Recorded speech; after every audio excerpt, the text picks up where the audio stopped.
Have you ever wondered how an entire nation manages to save more than half of everything they earn while the rest of us struggle to put away even 5%? I'm not talking about a small group of ultra-disciplined monks. I'm talking about 1.4 billion people, factory workers, teachers, shopkeepers, grandparents. Here's something that will shock you. The average Chinese household saves about 52 cents out of every dollar they earn. For every $100 that comes through the door, $52 goes straight into savings. Meanwhile, in America, we celebrate if we manage to put away $10. That's not a small difference. That's the difference between retiring at 65 and working until you drop. Today, I'm going to break down the financial secrets of a culture that has turned saving money into an art form. And no, it's not about eating rice and beans for every meal or never having fun. I'm Hamster. If you're tired of living paycheck to paycheck and want to learn from a culture that has mastered financial discipline, hit subscribe. Because what I'm about to share might completely change how you think about money. You might be thinking, I don't live in China, their economy is different, their culture is different, this doesn't apply to me. But here's the truth, financial principles are universal. The Chinese have simply perfected a set of habits that anyone, anywhere, can adopt. You don't need a different government or a different history, you just need a different relationship with your own money. Let's start with the most extreme and most revealing Chinese saving philosophy. It's called the 12-to-1 rule. The goal is to spend only 1 unit for every 12 units you earn. That's roughly a 92% savings rate. That's insane, you're thinking. And you're right, even the most disciplined Chinese savers rarely hit 92%. But here's the brilliant part. By aiming for 92%, even if you only reach 40% or 50%, you're still saving more than most people earn. Let me tell you about a real person. Her name is Li Wei. She's a 34-year-old accountant who has been saving 88% of her salary for 7 years. She lives on just 12% of what she earns. The result? She owns 3 properties in Chengdu, one of China's fastest growing cities. No lottery tickets, no crypto luck, just pure saving power. When her story went viral on Chinese social media, over 300 million people viewed it. 300 million views for a story about saving money. That tells you everything about how seriously Chinese culture takes financial discipline. The 12-to-1 rule isn't about deprivation, it's about changing your relationship with money. When you grow up believing you should live on 8 to 10% of your income, every spending decision gets filtered through a completely different lens. That $6 coffee habit suddenly seems absurd when you realize it represents your entire daily living allowance. Psychologists have studied the effect of stretch goals. When you aim for something seemingly impossible, you actually perform better than if you aim for something modest. The Chinese 12-to-1 rule is the ultimate stretch goal. It forces you to examine every expense, and even if you fall short, you've still moved the needle dramatically. The 12-to-1 rule is just the tip of the iceberg. The real secret weapon in the Chinese saving arsenal is something called zero-based budgeting. It's so simple that it's almost embarrassing how effective it is. Here's how it works. At the beginning of every month, you take your entire income and assign every single dollar a job before you spend a penny. Not a single dollar goes unaccounted for. Rent gets assigned. Groceries get assigned. Transportation gets assigned. But here's the crucial difference. Savings get assigned first before anything else. Most people save whatever's left over after they've paid all their bills and bought whatever caught their eye. Chinese families flip this completely upside down. They pay their savings first, then figure out how to live on what remains. The psychological impact of this approach cannot be overstated. When you treat savings as your first and most important expense, it stops being optional. It becomes as essential as paying rent or buying groceries. You wouldn't skip your rent payment because you saw a nice pair of shoes, so why would you skip your savings payment? This zero-based approach also kills lifestyle inflation. You know what I'm talking about. You get a raise, and suddenly your expenses mysteriously increase to match your new income. Chinese families avoid this trap by allocating any income increases to savings before they can get used to spending the extra money. While Western financial advisors often recommend the 50-30-20 rule, 50% needs, 30% wants, 20% savings, Chinese families flip it. 50% savings, 30% needs, 20% wants. That's a completely different game. Write down your monthly after-tax income. List every single expense category: rent, utilities, groceries, transport, insurance, debt payments, entertainment, etc. Assign a dollar amount to each category. The total must equal your income.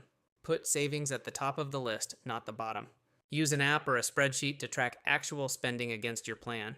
It takes about an hour to set up, then 10 minutes per week to maintain. That's a small investment for massive returns. Now, you might be wondering if this extreme approach to saving requires living like a monk. That's where another Chinese principle comes in: the distinction between needs and wants, but applied with surgical precision. Take smartphones. You need a device that can make calls, send messages, and access the internet. Do you need the latest model with a titanium frame and a professional camera system that costs more than some people's monthly rent? Probably not. A Chinese approach would be to buy a reliable phone that meets your actual needs for $350 instead of the $1,400 flagship. That extra $1,050 could be invested. Over 20 years at 7% growth, that $1,050 becomes nearly $4,100. This doesn't mean Chinese families never spend money on things they enjoy. It means they're incredibly strategic about when and how they splurge. If they're going to spend money on something they want rather than need, it better provide exceptional long-term value. That expensive wallet better last for years.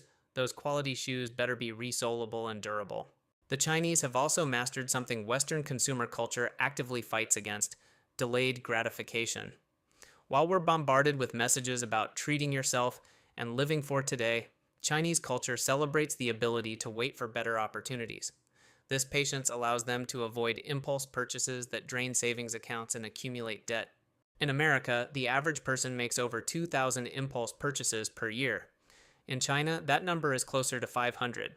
That's not because Chinese people have less desire, it's because they've trained themselves to pause and evaluate. Before making any non-essential purchase over a certain amount, say $30, wait 24 hours. If you still want it tomorrow, buy it. Most of the time, the urge will pass. This simple rule eliminates countless impulse purchases. Chinese shoppers use it instinctively. Here's another fundamental difference. In China, debt is viewed with suspicion and avoided whenever possible. The idea of financing a car or putting a vacation on a credit card seems borderline insane to many Chinese families. If you can't afford to pay cash for something, the default assumption is that you can't afford it at all. This cash-only mentality forces families to save for purchases in advance rather than borrowing against future income. It might take longer to buy that car or take that vacation, but when you finally do, you own it outright. No monthly payments, no interest charges, no stress about making ends meet if your income drops unexpectedly. This cash-only mentality forces families to save for purchases in advance rather than borrowing against future income.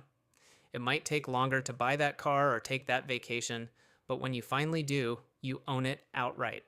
No monthly payments, no interest charges, no stress about making ends meet if your income drops unexpectedly. The anti-debt philosophy also eliminates one of the biggest obstacles to saving. When you're not making car payments, credit card payments, and personal loan payments every month, you have a lot more money available for savings. Even mortgages are viewed differently. Chinese families often aim to pay off their home within 10 to 15 years, not 30. They make extra payments whenever possible, seeing interest as money thrown away. If you already have debt, the Chinese principle is simple. Make it your top priority. Use the avalanche method, highest interest first, or snowball method, smallest balance first, whichever keeps you motivated. But the ultimate goal is to get to zero debt as fast as humanly possible. Here's where Chinese saving strategy gets really fascinating, and it's something that would make most financial advisors question everything. Chinese families have turned education into their ultimate investment strategy.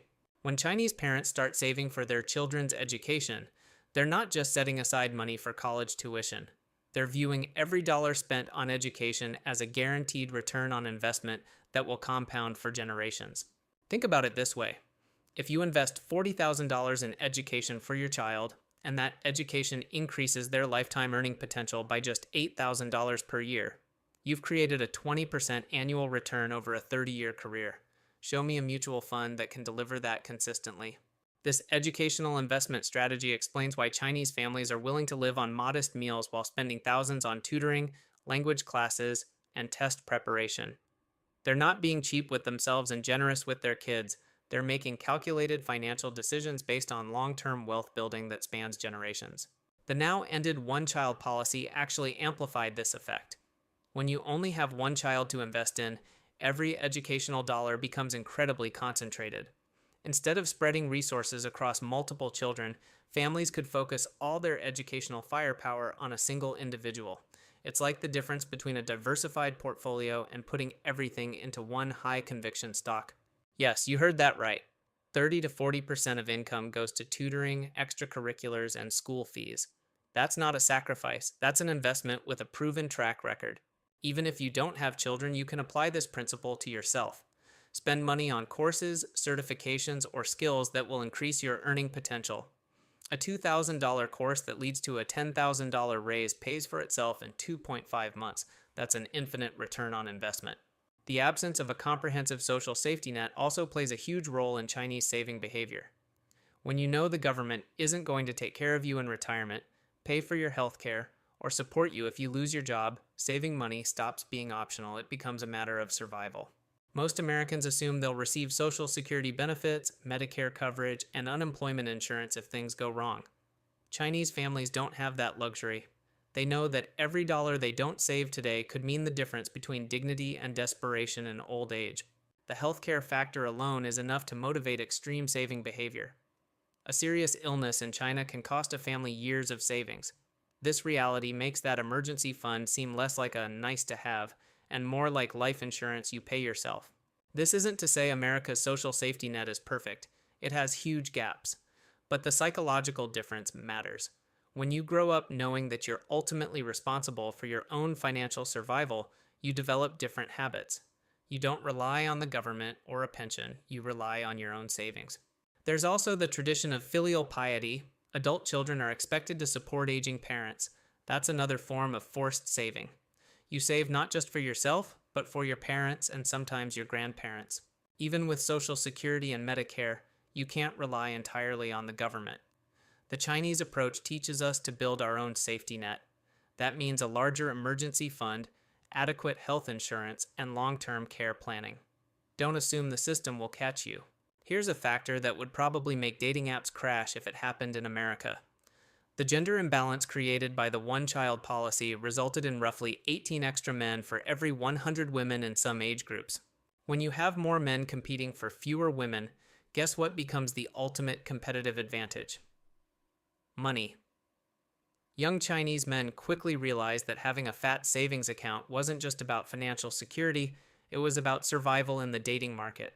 This created what economists call a savings arms race, where men competed to accumulate wealth faster than their peers. Imagine if every guy in your town was trying to outsave everyone else just to get a date. The collective savings rate would go through the roof. This competition extended beyond just having money in the bank. Chinese culture developed the expectation that men should own property before getting married, not rent, not have good credit, but actually own real estate. This requirement forced an entire generation of young men to become hyper-focused savers. Now, before you feel sorry for Chinese men having to save so aggressively just to find a wife, remember that this cultural pressure created some of the most disciplined savers in human history. They developed financial habits in their 20s that would serve them well for the rest of their lives. That's not a choice, it's a necessity, and once you've developed that habit, it sticks. In the West, social pressure often encourages spending. But you can flip it. Surround yourself with people who value saving and financial independence. Join online communities focused on FIRE, financial independence, retire early. Find an accountability partner. Use peer pressure to your advantage. Perhaps the most fascinating aspect of Chinese saving culture is how they've weaponized something that would make most Americans break out in hives: complete financial transparency within the family. I'm not talking about occasionally checking in on the budget. I'm talking about every family member knowing exactly how much money comes in, where every penny goes, and what the long-term financial goals are for the entire household. When your teenage son knows that the family is saving for his college education and can see exactly how much progress you're making each month, he's less likely to ask for expensive sneakers.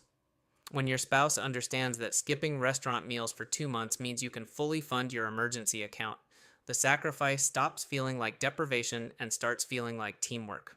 American families often treat money conversations like state secrets. Parents whisper about bills when kids leave the room. Couples argue about spending behind closed doors. and nobody really knows if the family is on track financially or heading for disaster. Chinese families flip this completely around. Money becomes a family project where everyone understands their role and contribution. This transparency also eliminates one of the biggest sources of financial stress in Western households: the mystery of where money goes. You know that feeling when you check your bank account and wonder how you spent $800 last month with nothing to show for it? Chinese families rarely experience that confusion because every transaction gets recorded, discussed, and evaluated against family goals. Yes, every week, they sit down, review the numbers, and make adjustments. It's like a board of directors meeting for your household finances. Set a regular time. Sunday evening works well. Review the past week's spending. Check progress towards savings goals. Discuss any upcoming large purchases. Celebrate wins, even small ones. Keep it positive. This isn't about blame, it's about teamwork. Here's where Chinese money management gets really clever. They've mastered the art of making saving money feel like winning a game rather than suffering through punishment. Instead of focusing on what you're giving up, they focus on what you're gaining. Each dollar saved isn't a dollar denied, it's a dollar closer to a goal. A down payment on a home, a child's education, a comfortable retirement. Chinese families celebrate reaching savings milestones the way Americans celebrate buying new cars. They post about it on social media. They have family dinners to mark the occasion. The social reinforcement goes toward saving, not spending. The concept of face, social reputation, also works in favor of saving rather than against it. In American culture, displaying wealth through expensive cars, clothes, and gadgets often increases your social status. In Chinese culture, being known as someone who saves money and makes smart financial decisions carries more weight than showing off luxury purchases. When your neighbors respect you more for driving a 10-year-old car that's paid off than they would for financing a luxury vehicle, it becomes much easier to make financially responsible choices. This is a fundamental cultural difference. In the West, spending is often seen as a reward. In China, saving is the reward. You don't need a whole new culture to celebrate saving. Set your own milestones. When you hit $1,000 saved, treat yourself to a small reward, under $20. When you hit $10,000, have a nice dinner. The celebration reinforces the behavior. Chinese families have also mastered the art of finding joy in simple pleasures that don't cost much money. Family dinners at home become social events. Walking in parks replaces expensive entertainment. Playing cards or board games substitutes for costly nights out. These aren't desperate measures taken by people who can't afford better options. They're conscious choices made by families who understand that happiness doesn't require constant spending. This ability to find satisfaction in low-cost activities isn't just about saving money in the moment. It's about developing a lifestyle that can be sustained even during economic downturns or unexpected financial challenges. When your happiness doesn't depend on expensive restaurants, designer clothes, or luxury vacations, you become remarkably resilient to financial stress. The compound effect of all these cultural factors creates saving rates that seem impossible to Westerners but feel completely natural to Chinese families. When saving is viewed as honorable rather than restrictive, when every purchase is evaluated for long-term value, when peer pressure supports financial discipline rather than consumption, and when happiness comes from simple pleasures rather than expensive indulgences, achieving a 40 to 50% savings rate stops being a superhuman feat and starts being an inevitable outcome. That's not because they're poor, it's because they've found free or cheap ways to enjoy life. A game of badminton in the park, a shared meal at home, a hike with friends, picnic in a park instead of a restaurant, board game night with friends, free museum days, hiking or nature walks, library books and movies, cooking new recipes together, volunteering stargazing, learning a new skill via YouTube. Try one new low-cost activity each week. You'll be surprised how much fun you can have without spending money. Implementing these Chinese saving strategies might seem overwhelming at first. Going from saving 5% to 52% doesn't happen overnight, but you don't need to eat rice and beans every meal to make progress. Step 1.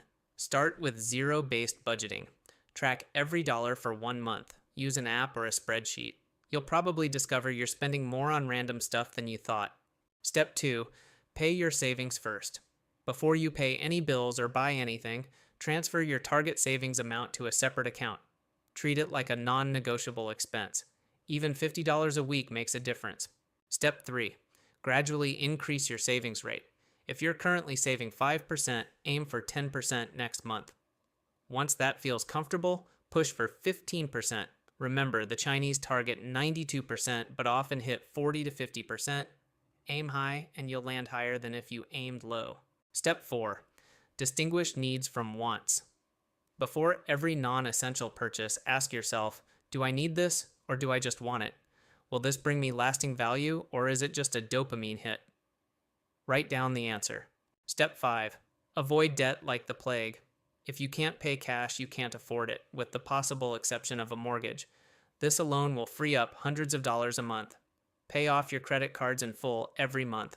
Step 6. Make saving a family project. Be transparent about money with your family. Set goals together. Celebrate milestones together. Have a weekly money meeting. Get everyone on the same page. Step 7. Find free or cheap pleasures. Explore local parks, free museums, hiking trails, board games, potluck dinners. You'll be surprised how much joy you can find without spending money. Remember, this isn't about depriving yourself of everything fun. It's about being intentional with your money so you can have the life you actually want, instead of the life your impulses create. For 30 days, eliminate all non-essential spending. No restaurants, no takeout, no coffee shops, no new clothes, no subscriptions. You'll reset your spending habits and likely save hundreds of dollars. After 30 days, reintroduce spending intentionally. The Chinese have figured out something that most of us are still learning. True financial freedom comes from controlling your money, not from your money controlling you. You don't need to save 52% of your income. You don't need to live on rice and beans. But if you can move from saving 5% to 15%, or from 15% to 25%, you will dramatically accelerate your path to financial independence. So whether you implement the 12-to-1 rule, embrace zero-based budgeting, or just start distinguishing between your needs and wants, you're taking steps toward a financial future that most people only dream about. And who knows, maybe in a few years, you'll be the one saving 40% of your income while your friends wonder how you make it look so easy. You don't have to be Chinese to save like a Chinese person. You just have to adopt the mindset. Start today. One small change, one less impulse purchase, one automatic transfer to savings. That's how habits are built. That's how wealth is created. I'm Hamster. Subscribe for more real, no BS finance.